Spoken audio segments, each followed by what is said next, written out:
Om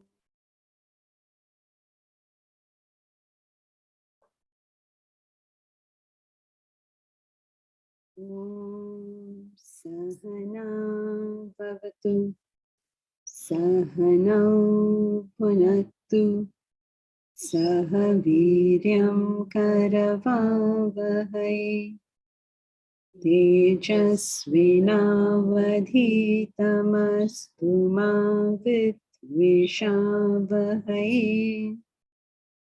Om Shanti Shanti Shanti.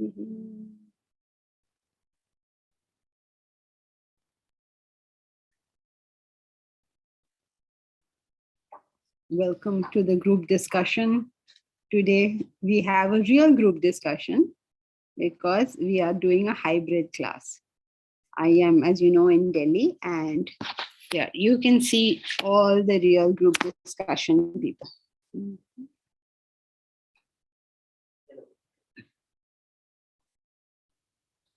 So, hybrid, first hybrid class. I actually have people sitting in front, and it's wonderful to actually talk to somebody.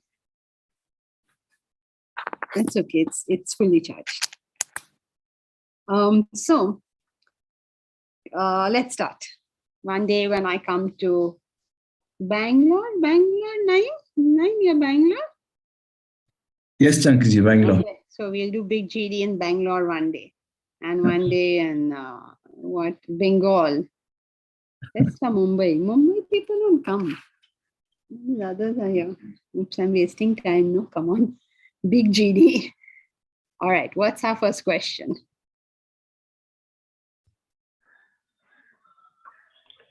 So group number 1 was of Marj, Momita, Bharat, and myself. I was the monitor and the questioner. The question was, how does one apply intellect to doing charity and helping others financially? Lending. We had a consensus, and this is the answer. Determine your intent for doing charity, that is helping or getting tax benefits, the cause and organization for which you would like to donate, budgeting and standardization by assessing your resources, checking for emotional involvement if unable to say no to a person, diligent investigation and inquiry into particular situation and measures like asking for security when lending, and pursuing knowledge of the high. Okay. Can somebody please give the questions to Deepika? Because you may not be able to hear what is going on. Who is Satsang host today? Omkar? Can you put it back on the screen, please?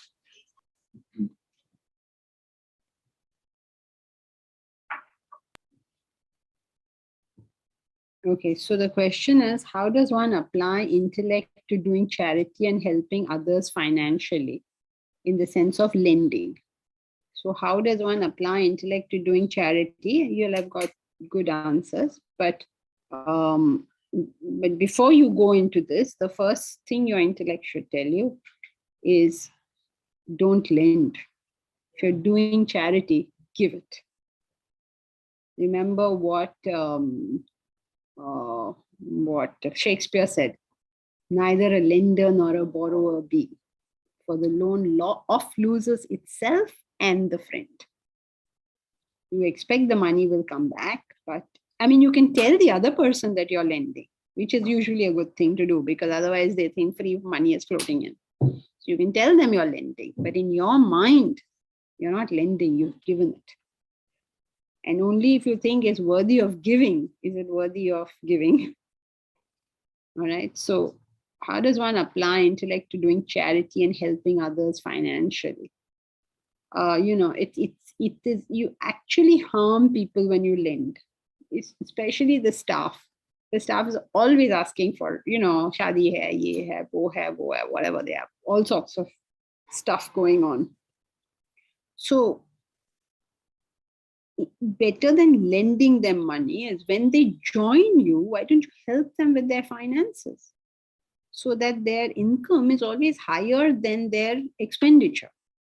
Now, that doesn't mean you raise their income. What it means is you help them handle it.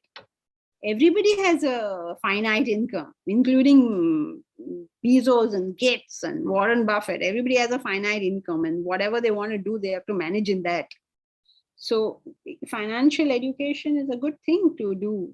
Teach them how to put in PPF or FD or mutual fund, something little bit, so that they feel financially empowered as well.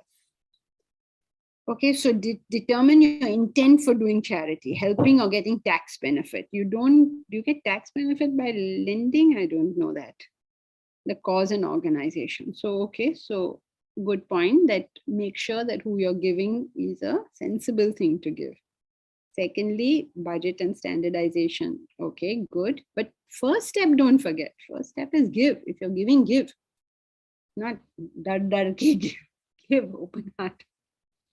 Or don't give, one of the two. But yes, correct. Determine what you're doing. Budget within your you can't be giving so much that your own household doesn't go run. You don't give because you're not able to say no, because that is not charity. That is helplessness. Don't count helplessness as charity. It doesn't work like that. Charity means you're completely capable of saying no. You're completely capable of, you're not dependent on that other person. You know, the first quality in the Gita, it says that gives to one who does no benefit. So benefit doesn't mean only financial benefit. It can mean like, I crave your affection. I crave your good reputation. I mean, I can crave many things from you, right? You're not doing it for that, because that's not even charity. That is helplessness. So checking for emotional involvement, if unable to say no, means if you're unable to say no, it doesn't even come in charity. Diligent investigation, inquiry into particular situations and measures, like asking for security when lending. Yes, okay. Instead of lending, due diligence we do, correct. Pursuing knowledge of the higher, okay, correct. But also another important question that we must ask ourselves when we intend to do charity is, what's the bang for the buck? You're spending an X amount of money. What is the value that you are generating, and for whom? For instance, if you give somebody a meal, okay, so you spend a lot of money giving that person that food. You choose 100 people, you feed them a meal. That's a lot of money you just spent. Okay, but suppose you, instead of spending that money on them, you skilled them in some way. Now they can earn for themselves. So you got more bang for the buck, as it were. You did better good. So it's a good idea to proactively think about, how can I spend my money so that I do the maximum good for the maximum number of people? The question I have to ask myself. And then, having decided whatever you think is the biggest help you can give, proactively do it. Don't wait for somebody to ask you for something. So of course, people get into problems and we would like to help them. But this is what should I say? This is a method of charity which is reactive. It is a hobby course. Don't make it a hobby course. Make it your vocation. You are able to locate what is the best service to do, and you do that. You don't, so some people don't give anything at all to anybody. Some people give only when they're asked. Some people are not waiting to be asked. They are already attending to whatever problems they can see. So, only if a better intellect is able to understand this difference. So what you all are saying is not wrong or incorrect, but two additional points. One is give, don't lend. Two is make sure that whatever you are doing is sensible insofar as you're doing the best you can for the maximum number of people. That doesn't mean you don't help people in need. It means that the large part, okay, suppose you decided I'm going to donate 100 rupees. Then of my 100 rupees, 90 rupees should go into dealing with a problem, dealing with a societal problem.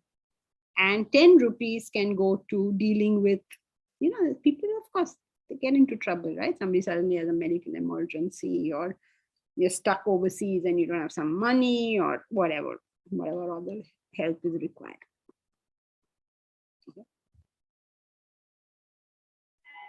One clarity, Janki ji. The last point which you said, 90% for dealing with the problem and 10% for dealing with the particular situation. Are you saying that in a given scenario, or like you're saying these two separate things? Two separate things in the sense that you must know, right? If you are a sensible giver, you've already decided how much you're giving of your time, of your resources. You've already decided this. All right, you're not waiting that koi emergency aa jaye, then I will help people. You already know that Shiv Purana gives 3 uses of money. One is you use it for flourishing. Flourishing means you use it for, actually I'm giving it in the wrong idea. First one is you use it for dharma. And the second one is you use it for flourishing. And third is you use it for expenses. Okay. Even Islam has that. They're already giving a tithe, giving a certain amount. It's pre-decided. It's not like I'm waiting ki kisi ka problem ho, and then he asks me, then I'll say, oh, aaj is baar nahi hai, next time I de dunga. All that you don't do. Okay, so already pre-decided how much you are doing, and then you have allocated in your mind, like what can we do that would benefit the highest number of people for the longest period of time? What is that thing according to me? Whatever your answer is. My answer, my answer is only Vedanta is going to benefit the maximum number of people for the longest period of time. Now you may agree with that or not agree with that, whatever your theory is, you follow that. So first you figure that out. So you already know that I'm giving so much time or so much money or so much blah, blah, which is what I'm giving, not what I'm taking. If somebody does something for you and you give him some money, you say, oh, I do a lot of charity, I've hired so much staff, then that doesn't count. You're giving it, there are no strings attached.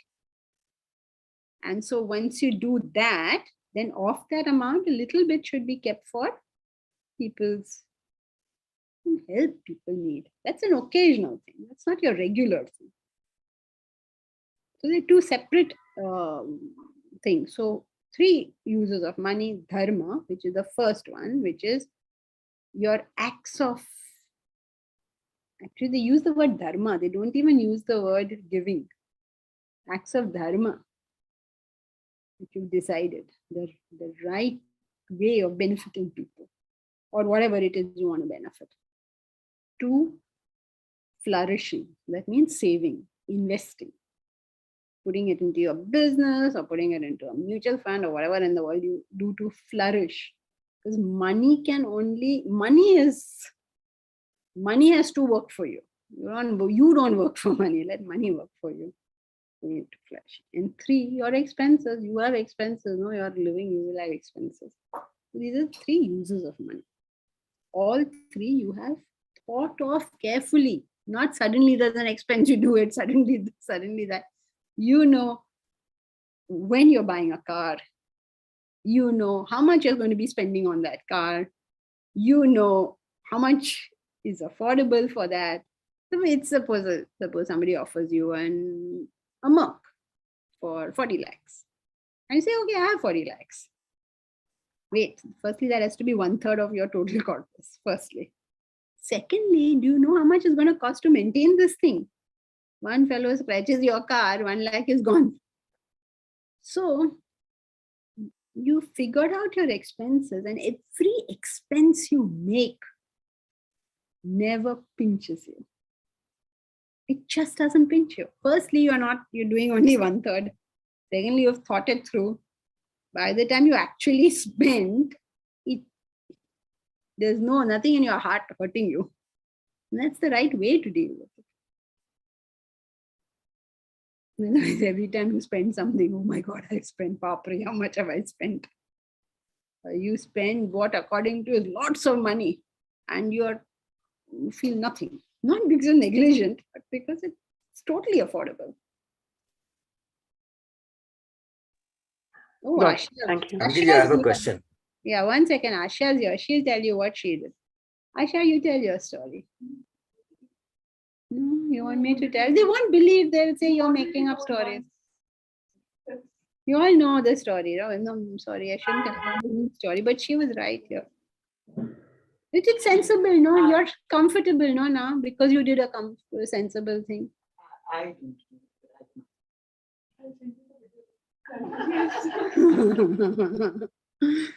Okay, can you hear them? Can you hear all these people? So, okay, the story is this, that she heard, correct? No, I'm not telling you. So she's been studying Vedanta for many years, and she learned the principle of how to buy a car. And then she bought a car, and then something happened to that car. Something happened or didn't happen? Happened.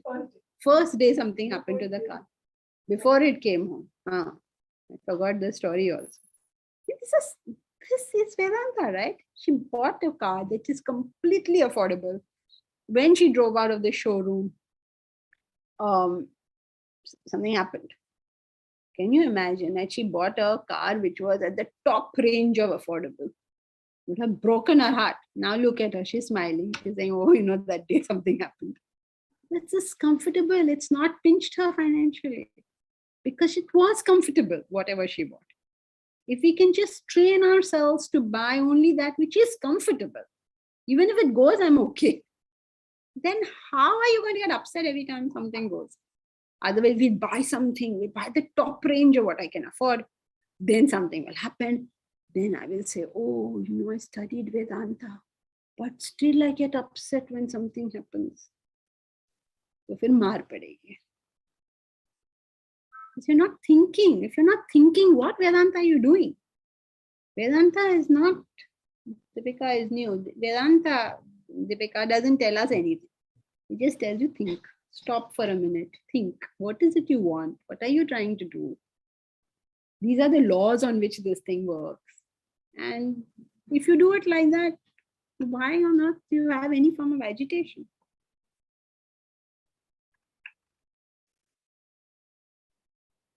Okay, so yeah, Reshma, go ahead. I am just taking my time, by the way. No, I had a question, Janki. Sorry, Omkar, go ahead. So, Janki, this is a larger question. When we are doing a group discussion in the context of our learning, so that it doesn't become like a collection of individual opinions, shouldn't we be kind of thinking of each question from the context of something that we have learned in the text? For example, in this particular question, the words Desham, Kalam, and Patram would have kind of helped us put our thinking in a structured manner, and then probably we would have examined all the three elements, Desha, Kala, and Patra, and probably come up with an answer. So I'm not. I mean, the point I'm raising is that every question that we examine, shouldn't that come first from something that we have learned in the text with the reference to a particular verse, if you're able to get that, and then examine what the verse says in the current context? Because right now what I read as an answer, I can't dispute the answer. However, it seems to me like a collection of individual ideas, and one idea or two ideas don't even gel with what I have learned in the text, which is Desha, Kal, and Patra as the criteria for making this decision. No, that would not be entirely true. Yes, that would have been one way of organizing thought, But Desha Kala Patra, they have started firstly with financial lending, which Desha Kala Patra, I suppose, is applicable, but they probably didn't even think about it. No, in fact, there is Janki ji. In fact, in their question, I see two things. One is charity, which is giving money, and second is financial lending, which are two different things actually. I think they meant doing charity by lending. At least that's how No. Is that what you all meant? Let's ask the questioner. Reshma? No, Omkar. Yeah, Omkar is right. There were two parts to it. So what was about lending over here? Why did you put lending and charity in the same thing? That was my point the whole time last week. We cannot club it. The whole intention was because both situations, according to me, do require an intellect. And I was just trying to cover large amount because more or less the thinking behind would be along the similar line, except that you're not expecting it to come back when you're giving, of course, rightly said. But in case of lending, because every time you can't give away, but sometimes you have to, like you said. Apply the intellect is we across so many situations, across relationships, across studies, that we can't put everything in the same question. So break it up. I assumed that this was a grammar oversight, but otherwise you have to separate these two things out. They're two completely different ideas. And it's not the same thing, because helping others by financial lending, well, don't do that. That's the answer to that. And the other answer is to doing charity, and do charity. So they're two different answers, they're not the same answer. So yeah, so you're saying while doing charity, we apply whatever we discuss, and when it comes to lending, don't lend. Just if you want to, then just give or don't give. Give or don't lend, and don't borrow also, and don't lend. And if you want to tell the other person that you are lending it to them just so that they stay disciplined with finances, and that's fine, because that's what you're telling them. That's not what you're doing. There was a man, borrowing crazy amounts of money for his daughter's wedding, like beyond what he can afford to spend. And he went finally to the husband, the groom's father, to ask for money. I mean, that's how crazy he had gone. So the groom's father said, okay, I will give you that money. I want a promissory note from you. So now he had gone to the groom's father. So he couldn't say how dare me like that. So he got very upset that they'd asked for a promissory note. And then he gave him, very angry. He went around town telling people, can you believe he's my sambandhi? And he took a promissory note from me. And then after the wedding and all was over, that he called him and he tore that note up in front of him. He didn't say anything, but you understand what he did, right? Because he had irritated that man so much, he stopped further borrowing. So he told him, I'm still lending it to you, and here are your consequences. But that's only to stop the madness that was going on. He was very excited to be. They were a middle-class family. They were marrying somebody from a super rich family. He was so excited. He wanted to keep up, So he wiped himself out trying to do that. And he had 2 other daughters to get married. So this chap just did all this nakra to stop the madness. One more. So, Omkar, in answer to your question, yes, of course, there were different ways of dealing with it. And when you are examining Desha Kala Patra, these things will come in. That's one way of doing it. Maybe they were not familiar with the words, or they were, or they didn't wish to use it, as long as the principles are clear. But yes, if it's possible to use it, please go ahead. But don't ever make that rule, because otherwise everybody will try to squeeze something into some verse which is not even applicable. So use your discretion always. That's what you're here to do, improve discretion. So when you are doing a GD in a philosophy class, aren't we actually supposed to follow a methodology where you reference something that has been quoted in some text and then no? You can't ask a question on any random idea. But like you read a quote somewhere and you say, oh, friendship is a delicate thing, and once it breaks, it's like a delicate vase, and once it breaks, you can, sort of glue it together, but the cracks will always remain. Now you can't bring that up and say, what does this mean? Not in GD. In GD, you discuss what we have discussed, what we have learned, because we are just thinking about it. But Yeah, okay. One more thought that comes to my mind, Janki ji, is also to examine some allegory while discussing things like, for example, Karna.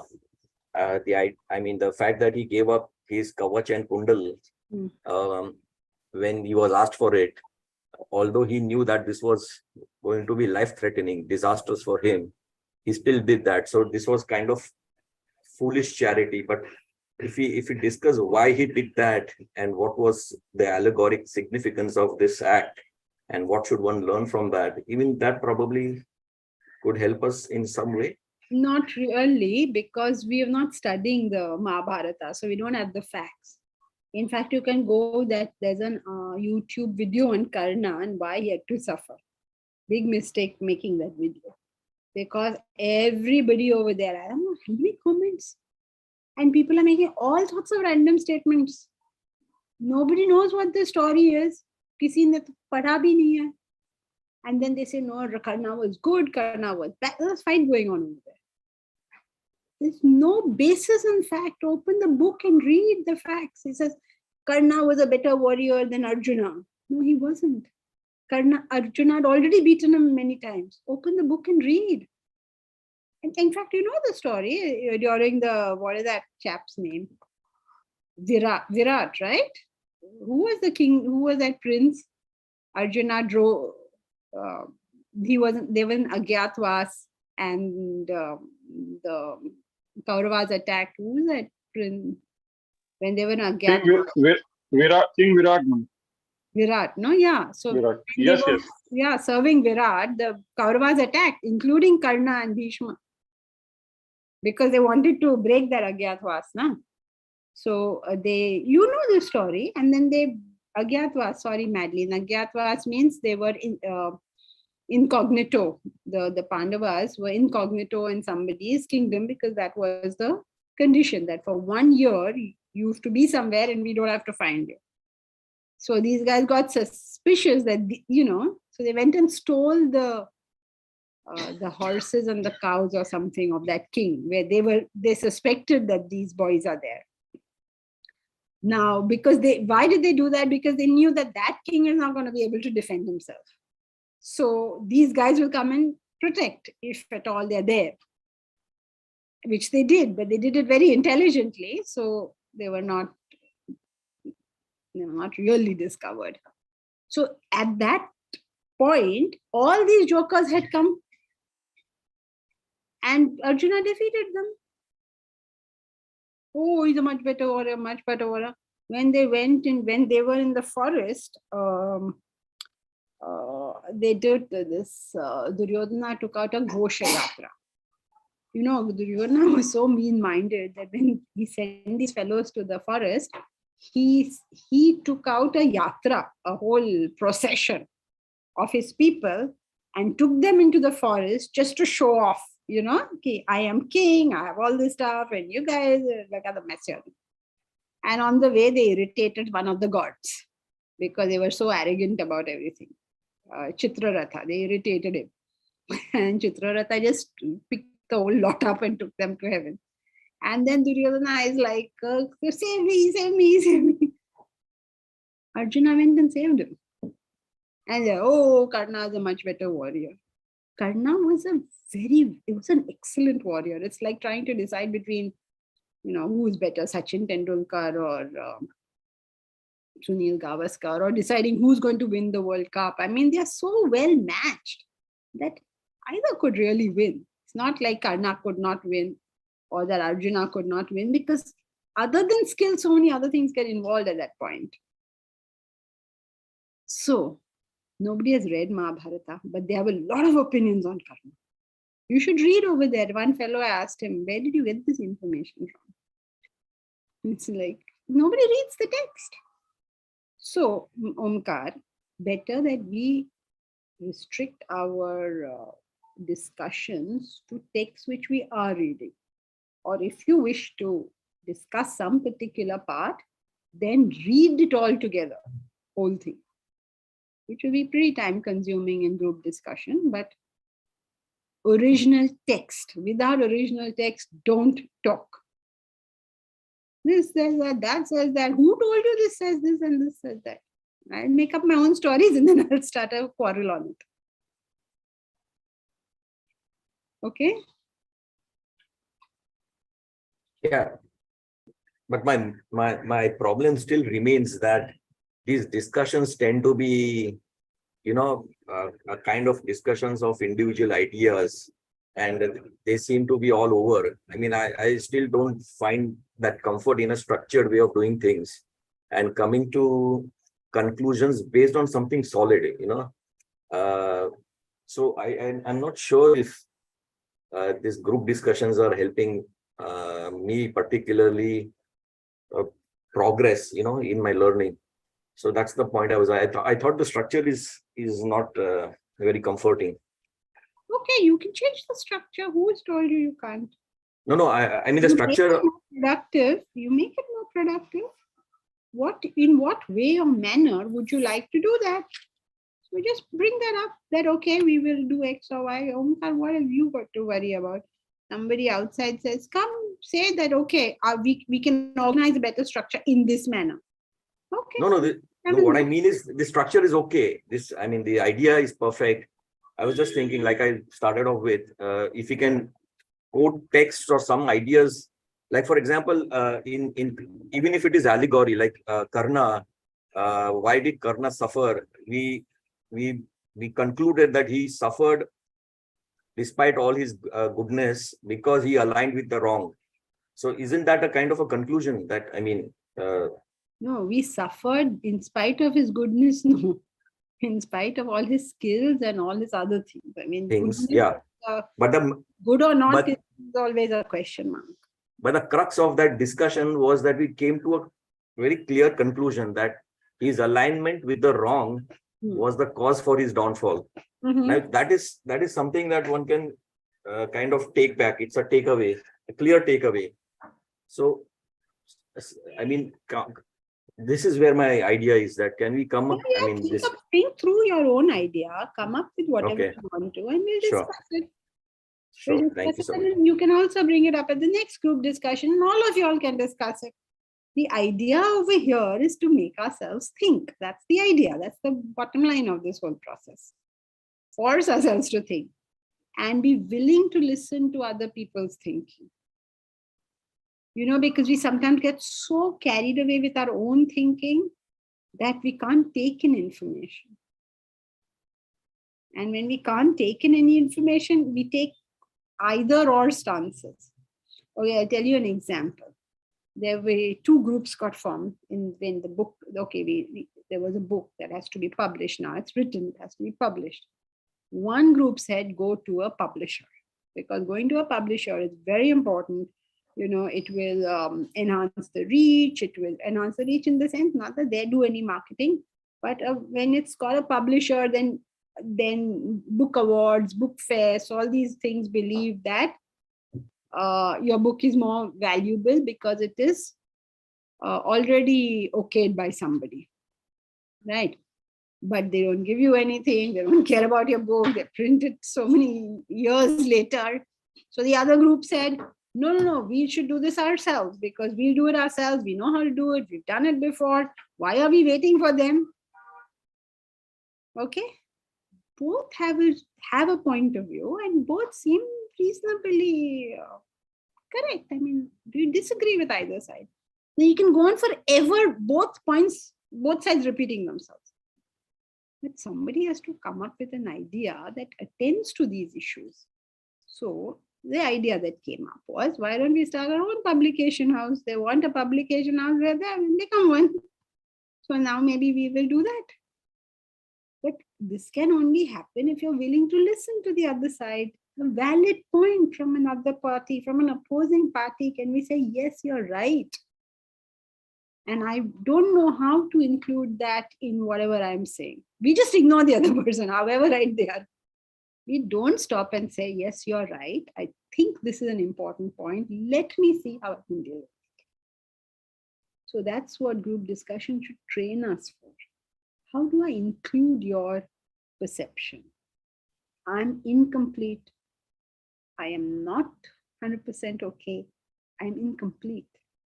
But with your help, I can probably come to a better conclusion. That's not what we do. We do the, I am complete, I am smart, you're an idiot, you keep quiet. It doesn't work like that. Because when we do cooperative endeavor, can we do intellectual cooperative endeavor? Can you and I sit together and work together? It's very easy to run somebody down. Oh, you're a complete idiot. No, you're not. The other person usually has a point of view. Somebody's saying something with so much, whatever, passion, probably has a point of view. Why am I not listening? And frankly, in my life, I cannot tell you how many times this has been beneficial. Just the willingness to listen to somebody who is in disagreement with you. Just the willingness to listen. Saved. I don't know how much it has saved, how much time, effort, labor, because we and I get carried away with some idea and we set off. While somebody is telling you, like in this group now, Marge was saying, isn't it different? No, your point is, I ignore you. Why ignore? Okay, how are we going to be inclusive? Should be our point. How do we take everybody's version of the truth and make a coherent whole out of it? So that's the point. Okay.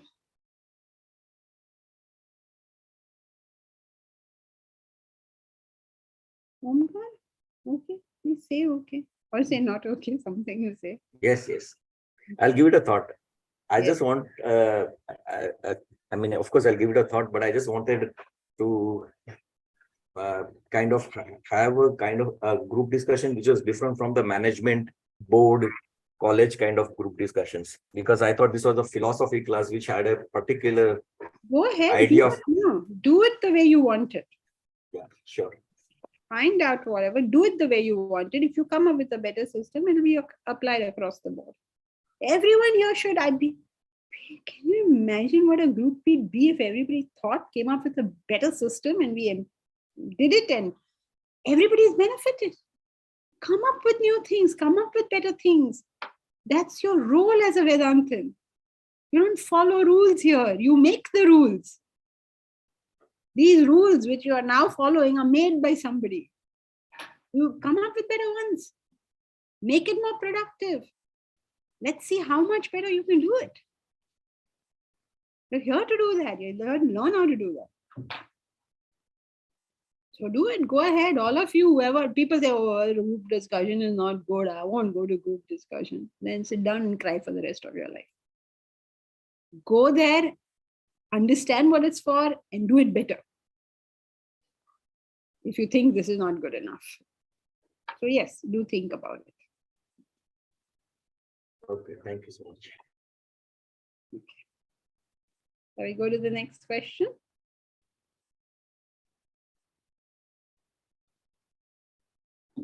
So this is group 2, and the members were Deepraj, Milind, Madeline, Vinita, the questioner, and myself, Naeem, the monitor.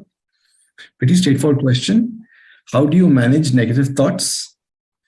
We came to a consensus that a suppression of thoughts does not work. So use the intellect to help redirect the mind and prevent it from going into a spiral of negative thoughts. The first step is to come into the moment, using the intellect and breath to be more aware and observe the negative thoughts. Next, replace the negative thoughts with positive thoughts. For example, thinking of your higher goals. In this, more or less, because it was a straightforward question, we came to a good consensus, except for using the breath, where I felt that it did help based on my own experience, but certain members of the group felt that it's not accurate, because the breath is gross and the mind is subtle. So what we've been learning is that the gross can't affect the subtle. I just felt that I could, from experience, respectfully disagree with that, because I was feeling that your vasanas have an effect on your actions, but your actions in turn also have an effect on your vasanas. I found this personally while, for example, having fast food. When I had vasanas for fast food and I committed the action of having it, that in turn strengthened the vasana. I felt that. So I felt that the gross was in some way affecting the subtle. That was the only place where we had some disagreement. But otherwise, we came to the conclusion that a strong intellect would help you redirect the mind and prevent you from going into a spiral of negative thoughts. Okay. So 9, how to manage negative thoughts. Your next word is consensus. Your explanation tells us that there is no consensus. So you cannot put that in there about breath. Make no explanation to us. Just read what is there. Okay, you can't say consensus and then tell me there was no consensus. So what was there a consensus of is this thing. Okay, so you have to remove breath. All right, now it would have been a more productive group discussion if you all said it is not a consensus on this issue. So our question number 2 was whatever you just said. And then you may or may not have had consensus on that either. It's not necessary you have only one question, right? You can have 25 questions if you so desire.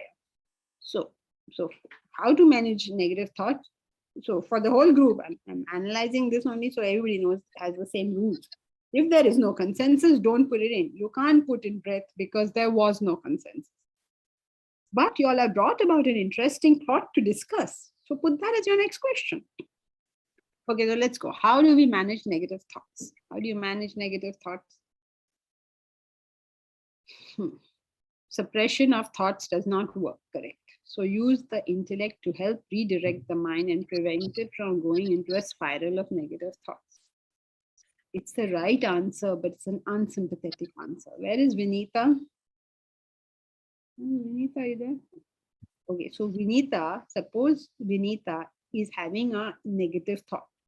You tell her, use your intellect to help redirect the mind and prevent it from going to a spiral of negative thoughts. If she could do this, why is she asking the question? She knows this.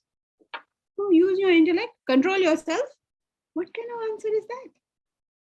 That's an unsympathetic answer. Yes, you're right, control yourself. But I'm asking because I'm not able to control. That is the reason I'm asking. Makes no sense for me to tell somebody control. Suppose somebody comes to you and says, I drink too much and I can't stop. What should I do? Control yourself. Idiot. If I could control myself, why am I asking you? That is what that other person will say. I am not saying that other person will say to you. The first step is to come into the moment. Now here you have got something you're saying. Come into the moment using the intellect. Come into the moment. Only I don't know whether she knows what it is. Come into the moment. What is that supposed to mean? Breathe to be more aware.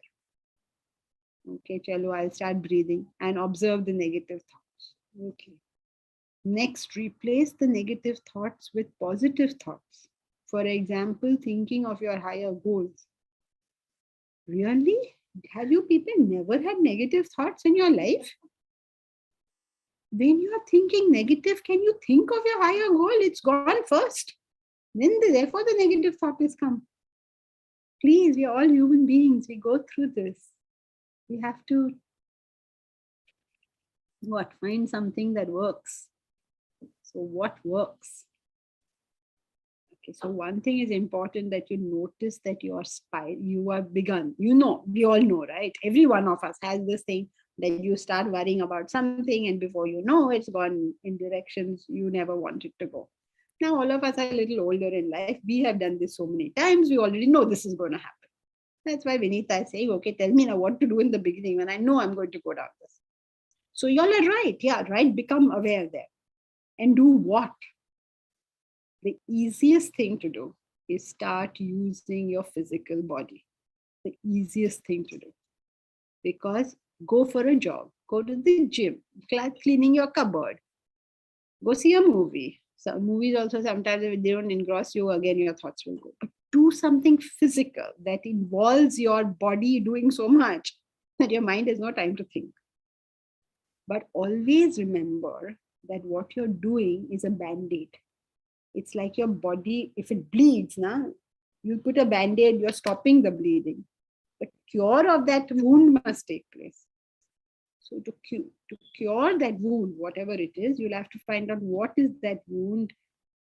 Accept that that wound is there. You don't say, oh, I'm very calm. This is another nonsense thing that people who come to classes do. I'm very calm. I'm very peaceful. Stop talking nonsense. If you're not a realized soul, you're neither calm nor peaceful. Please don't tell us you're calm and peaceful. You're not. We know that. We don't know because of you. We know that this is a normal human condition. Everybody is not calm and everybody is not peaceful. So what do I do when I'm spiraling down? Try to do action. Number one. Number two, go into that problem and find what is the problem here. Solve it. If, let's say, I have financial problems, oh God, what is going to happen? What is going to happen? Well, go to a financial advisor and find out what can I do under these conditions.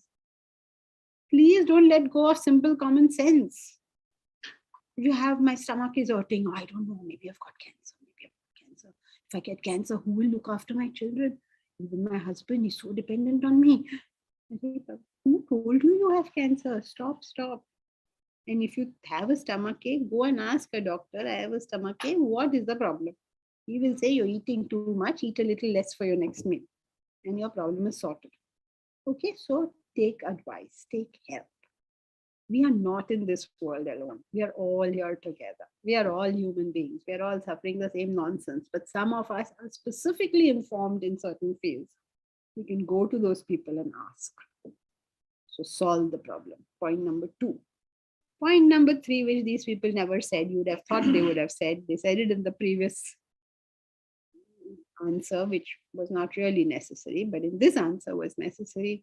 Please keep up with your morning study. These 3 don't replace one another. They all 3 happen together. Okay, it's not that you do morning study and your problems will disappear. No, they don't disappear. You go to attend to them, please. Your morning study gives you the head to attend to them. By just saying, oh, I'm studying in the morning or I'm attending Vedanta class, I'm going to be so peaceful. No, you're going to be peaceful for the duration of the class. And then you're going to go back to that same mess. Don't do all this stuff. Deal with things. Okay, Vinita.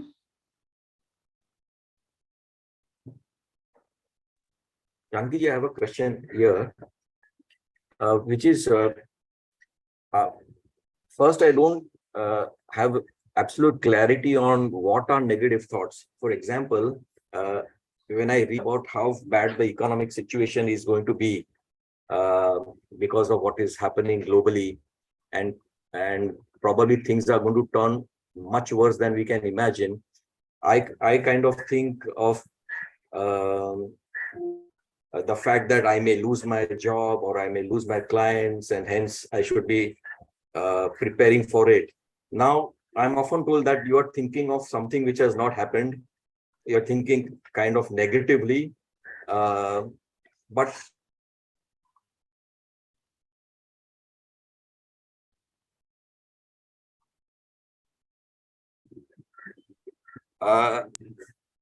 is Are that you not negative? speaking or Sorry? you stopped speaking, right? Because suddenly it was quiet. Oh, I have a bad network connection. Did you hear my question, Janki? I think your question is, what are negative thoughts, right? Yes. I mean, how do you classify negative thoughts? All right. And the example I'm struggling with right now is, like I said, I think I heard you. I'll repeat it. It is that you see that there is a recession almost due and you are trying to be careful. But obviously your wife says, what nonsense. You're not taking me out for dinner because you keep talking of this recession. This recession is not there. हम लोग थोड़ा McDonald's जा सकते हैं कि ये recession के बारे में सोचेंगे. So that is, I think that's where it's headed, or I'm just making up a story. But anyway, to think about the recession, is it negative or not?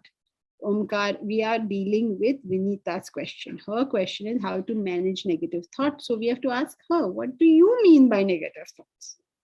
We cannot have another question. What Vinita can tell us. What do you mean, Vinita, by negative thoughts? That's what Omkar wants to know. Unmute. Like, ma'am, that day in the group, we discussed about like my husband is in merchant navy and suppose he's passing through an area that is pirate prone area.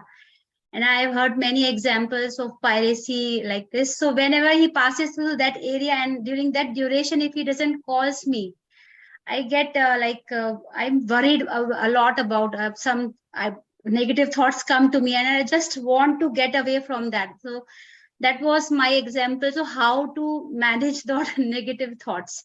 Yeah. So something happening to him or like something like this negative spiral of these thoughts just occupies me. Yeah. So now you understood what her question is sometimes when there are dangerous situations, I think about them in their worst possible things. So that is what she meant in the question by negative thoughts. Are you clear, Omkar? Yes, yes. That's what her question is. Now we can't take up another question. We are only dealing with Vinita. That's another good lesson for our first. I'm giving someone lecture today. One good thing for us to all remember is that we just listen to other people. And when other people are talking, it's all about them, not about us. Even if somebody tells you, you're such a stupid person, we don't say, why do you think so? What have I done that makes you say I'm a stupid person? We start defending. Who says I'm not a stupid person? Why are you defending? It's about that person. It's not about me. What is it? Why are you defending yourself? Why is this person upset is your question. Why did you think so? Did I really do something wrong? It's about that person. So one of the things that group discussion should teach us is when a person is talking, it is just about that person. There's nothing else in this world as far as you're concerned. We talk so much about unselfishness, service and all. We get a chance to do that moment by moment, every day, in every way. And we lose those opportunities. And what will our charity do? I would like to help you. That is why I'm answering the question. Not I would like to force my views down your throat. Look at how smart I am. No. I understand the problem that you are going through. Not, my problem is worse than yours. Normally somebody tells you a problem. Somebody tells you I got a stomach ache. You say, last year I had a stomach surgery. Where did you come into the picture? Okay. All right, Omkar. You can, of course, bring up this question at your next GD and make sure you follow the process you want to follow. Okay.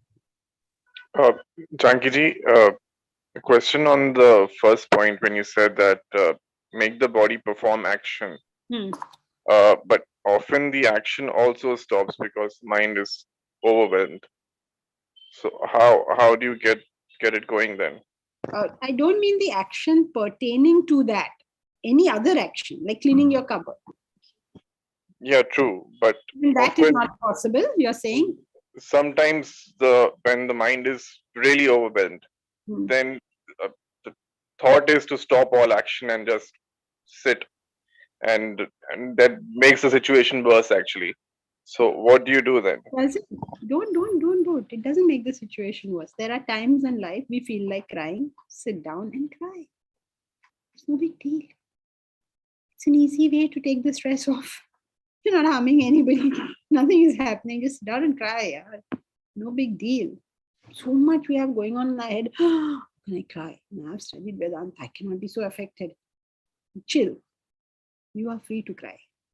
Cry as much as you want. No problem. If you cannot do action, no problem, don't do action. The world is not coming to an end because I'm not doing some action. It's all right.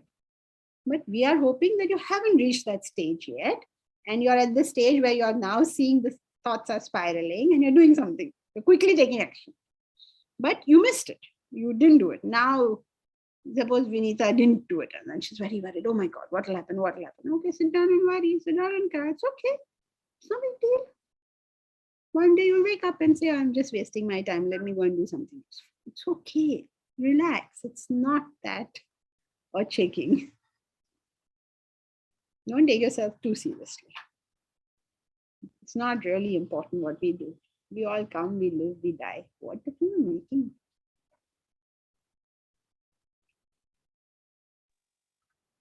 Okay. Janki ji, now that we know Vinita's concept of negative thought, not concept, but the real situation, let's try and ask Vinita if the question satisfactorily gives her the answer, or we can actually do something more to address the question, both for her and for the group per se. For example, in this case, I can definitely relate, and I hope Vinita can relate, that yes, when she's going into this negative spiral, if she goes out for a walk or does something else diversionary, it'll work. So far, so good. But the chances are that those thoughts will start coming back again, or even when she's walking, she'll be thinking of that. So can we try and address the negative thought question at the next level also? Yeah, but From Vinita's point of view. Yeah, for next level is solution of a problem, and third So level, how do, I mean, what is meant by solution, solve the problem? I mean, say, like you said, that is a problem. She couldn't solve the problem. That's why she's asking. yeah, so we can't go into the detail because that wasn't there, but Sure. in this case, but she may already know what to do. I mean, we don't have to assume because she hasn't asked, so we don't have to prompt her. Do you have anything? So that's why I said we can ask her if she's satisfied. If We she's don't need to satisfied, do then that. We don't need to do that. She may want to ask or she may not want to ask. But if she hasn't asked, then we don't have to do anything further. If anybody else wants to ask, they can ask. But now we have to do the third question. And as for Vinita is concerned, she already knows the solution. She has told her husband what the solution is. And only that solution sometimes doesn't work. So maybe they will, between the two, between the couple, figure out one more option for them. okay. But let us now do, yeah, so she didn't have any further questions. She seemed okay. But if she had, I mean, we don't need to go to everybody and say, this part, let them say. Maybe we have to do the third question and we have only 3 minutes and then class group is going to say, these people got half an hour each and we got only 3 minutes. Okay, chalo, last one.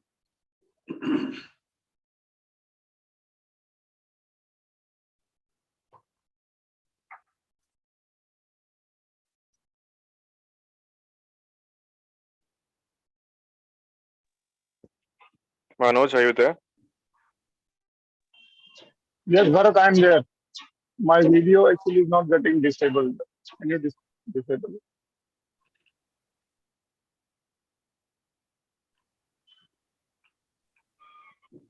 It's okay, just go ahead and read it.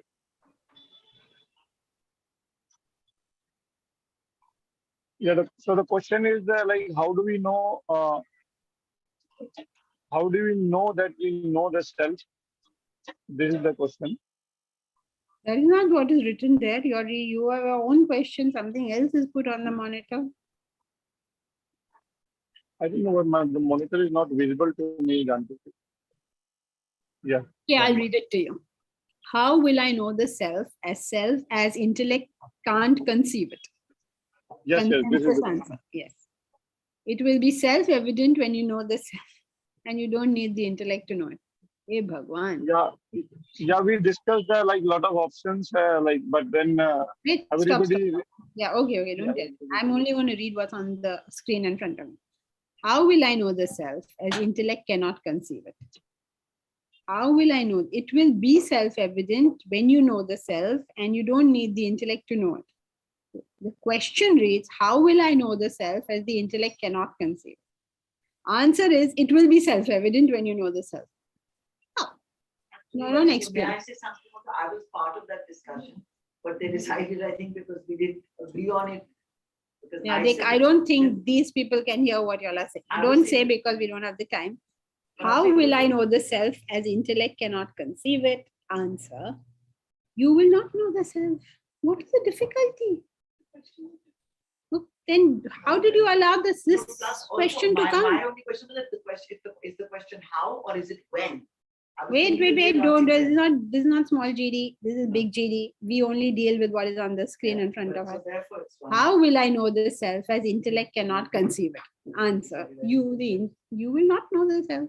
What is the difficulty? Intellect cannot know it. You cannot know it. How will I know the self as the intellect cannot conceive it when I am self-realized? That is your question.